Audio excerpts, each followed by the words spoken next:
Everyone, welcome to my channel. जैसा कि आपको पता है, कल हमने कठपुतली कविता जो है वो पढ़ ली थी। आज जो है हम इसके प्रश्न उत्तर करेंगे। ठीक है, शुरू करते हैं। कठपुतली को गुस्सा क्यों आया? तो कठपुतली को गुस्सा क्यों आया था?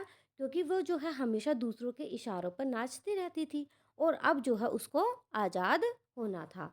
तो कठपुतली सदा दूसरों के इशारों पर नाचती है क्योंकि उसके चारों ओर धागों के बंधन से बांध रखा गया था। तो क्योंकि उसके चारों ओर क्या थे? धागे बंधे हुए थे। धीरे धीरे उसे दूसरों के आदेशों का पालन करते करते वह इस बंधन से जो है वो थक जाती है और वह स्वतंत्र होना चाहती है और अपने पाँव पर खड़े होना चाहती है। तो धागे में बंधना उसे जो है पराधीनता लगती है, इसलिए उसे अपनी विवशता पर गुस्सा आता है। कठपुतली को गुस्सा क्यों आया? क्योंकि जो है वो दूसरों के इशारों पर नाचती है और जो है वो धागों में बंध कर थक गई है और इस धागे में बंधने की वजह से वह क्या है, अपने पाँव पर खड़ी नहीं हो पा रही।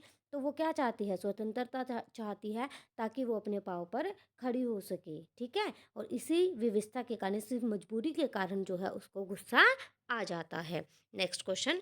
कठपुतली को अपने पाँवों पर खड़ी होने की इच्छा है, लेकिन वह क्यों नहीं खड़ी होती? कठपुतली जो है वह अपने पाँवों पर खड़ी होना चाहती है, मतलब कि वह पराधीनता जो है, मतलब कि जो वो दूसरों के अधीन है, उसे पसंद नहीं, लेकिन खड़ी नहीं होती है। क्यों? क्योंकि उसके पैरों में स्वतंत्र रूप से खड़ी होने की शक्ति नहीं है। कठपुतली तो क्या है? एक काठ का खिलौना है जो धागों से बंधी है और उन्हीं धागों की वजह से उसमें क्या आती है? सजीवता आती है। स्वतंत्रता के लिए केवल इच्छा ही नहीं, अपितु जो है क्षमता और साहस की भी आवश्यकता होती है, जो कठपुतली में नहीं है। देखो, खड़े होने के लिए क्या चाहिए? उसको पैर चाहिए ना, लेकिन कठपुतली तो खिलौना है। ठीक है, काठ लकड़ी का खिलौना है, तो उसमें उतनी कैपेसिटी और उतना साहस जो है वो नहीं है। तो उसे यह भी चिंता है कि अन्य कठपुतलियों पर उसके इस विद्रोही कदम पर का क्या प्रभाव पड़ेगा। पहली कठपुतली की बात दूसरी कठपुतलियों को क्यों अच्छी नहीं लगी? जब पहली कठपुतली ने स्वतंत्र होने के लिए विद्रोह किया, तो दूसरी कठपुतलियों को भी यह बात बहुत अच्छी एवं प्रेरक लगी, क्योंकि जो बंधन है उसमें बंधकर कोई भी नहीं रहना चाहता। वे भी जो है अपनी इच्छा अनुसार, मतलब कि अपनी मर्जी से जीना चाहती थी। वे भी इस गुलामी के बंधनों से दुखी एवं थक हो चुकी थी और आज़ादी चाहती थी।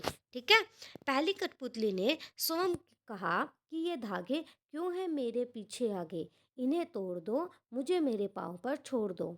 तो फिर वह चिंतित क्यों हुई कि ये कैसी इच्छा मेरे मन में जगी। नीचे दिए वाक्यों की सहायता से अपने विचार जो है हमें व्यक्त करने हैं। क्यों? देखो, उसे दूसरी कठपुतलियों की जिम्मेदारी महसूस होने लगी, या फिर उसे शीघ्र स्वतंत्र होने की चिंता होने लगी, या फिर वह स्वतंत्रता की इच्छा को साकार करने और स्वतंत्रता को हमेशा बनाए रखने के उपाय सोचने लगी।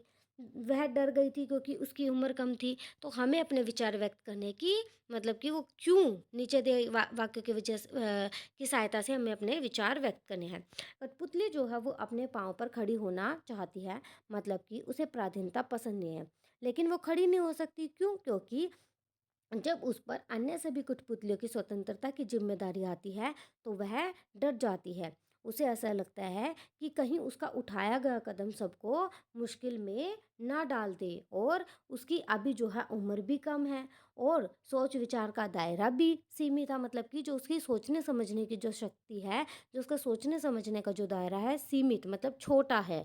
ठीक है, अतः उसे दूसरों के सहारे की अभी जो है वो ज़रूरत थी। साथ ही स्वतंत्रता पाने के बाद उसे बनाए रखना भी तो ज़रूरी होता है ना, इसलिए कथनी और करने में अंतर होता है। अर्थात कहना तो आसान होता है, लेकिन करना जो है वो मुश्किल होता है, जिसे कठपुतली समझ चुकी थी। जब हमारे निर्णय कई लोगों को प्रभावित करते हैं, तो हमें आगा पीछा ज़रूर समझ लेना चाहिए। मतलब कि जो हमारे डिसीज़न जो है वो दूसरों को अगर मुश्किल में डाले, तो उन डिसीज़न के बारे में हमें पहले सोच लेना चाहिए। यहाँ पर कवि ये कहना चाहते हैं इस कविता के माध्यम से। ठीक है, बहुत दिन हुए हमें अपने मन के छंद छुए। इस पंक्ति का अर्थ और क्या हो सकता है? अगले पृष्ठ पर दिए हुए वाक्यों की सहायता से सोचिए और उनका अर्थ लिखिए। देखो, बहुत दिन हो गए मन में कोई उमंग नहीं आई। बहुत दिन हो गए, मन के भीतर कविता सी कोई बात नहीं उठी जिसमें छंद हो, लय हो। बहुत दिन हो गए, गाने गुनगुनाने का मन नहीं हुआ। बहुत दिन हो गए, मन का दुख दूर नहीं हुआ और नया मन में खुशी आई। तो हम क्या लिखेंगे कि बहुत दिन हुए अपने मन के छंद छुए। पंक्ति का अर्थ है कि बहुत दिन हो गए हैं कि मन का दुख दूर नहीं हुआ और ना मन में जो है वो खुशी आई है। ठीक है। नेक्स्ट क्वेश्चन, नीचे दो स्वतंत्रता आंदोलनों के वर्ष दिए गए हैं। इन दोनों आंदोलनों के दो दो स्वतंत्रता सेनानियों के नाम लिखो। देखो जो आंदोलन हुए थे, स्वतंत्रता आंदोलन हुए थे, उसके जो है 2 ईयर यहाँ पर दिए गए हैं और जो उन आंदोलन में जिन दो स्वतंत्रता सेनानियों ने जो भाग लिया था उनके नाम हमें यहाँ लिखने हैं। देखो सन 1857, सन 1857 में जो है कुंवर सिंह, तात्या टोपे और भी कई थे, जैसे झांसी की रानी, है ना। 1942 में महात्मा गांधी, जवाहरलाल नेहरू। ठीक है, इस तरीके से लिखना था। अब आती है भाषा की बात। कई बार जब दो शब्द आपस में जुड़ते हैं तो उनके मूल रूप में परिवर्तन हो जाता है। तो कठपुतली शब्द में भी जो है इस प्रकार का सामान्य परिवर्तन हुआ। जब काठ और पुतली दो शब्द एक साथ हुए तो क्या बना, कठपुतली शब्द बन गया और इससे बोलने में सरलता आ गई।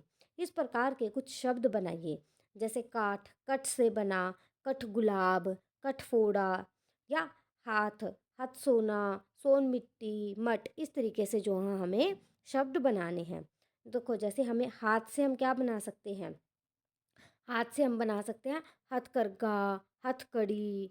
सोना, सोना से हम क्या बना सकते हैं, सोन नंदी, सोनभद्रा, सोन जूही। मिट्टी मट से हम क्या बना सकते हैं, मटमैला, मटका। तो इस तरीके से हमें यहाँ पर क्या बनाने थे, शब्द बनाने थे सेम मीनिंग के। ठीक है।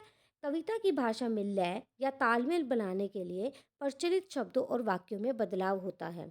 जैसे आगे पीछे अधिक प्रचलित शब्दों की जोड़ी है, लेकिन कविता में पीछे आगे का प्रयोग हुआ। यहाँ आगे का बोली ये धागे से ध्वनि का तालमेल है। इस प्रकार के शब्दों की जोड़ियों में आप भी परिवर्तन कीजिए, जैसे कि दुबला पतला, इधर उधर, ऊपर नीचे, दाएं बाएं, गोरा काला, लाल पीला आदि। तो अब हमें क्या करना है, इनको उल्टा करके लिखना है। तो वहाँ दुबला पतला लिखा था ना, अब हम क्या लिखेंगे, पतला दुबला, उधर इधर, नीचे ऊपर, बाएं दाएं, काला गोरा, पीला लाल। ठीक है। आज के लिए इतना ही। Thank you so much. अगर आपको वीडियो अच्छी लगे तो लाइक और कमेंट जरूर करना।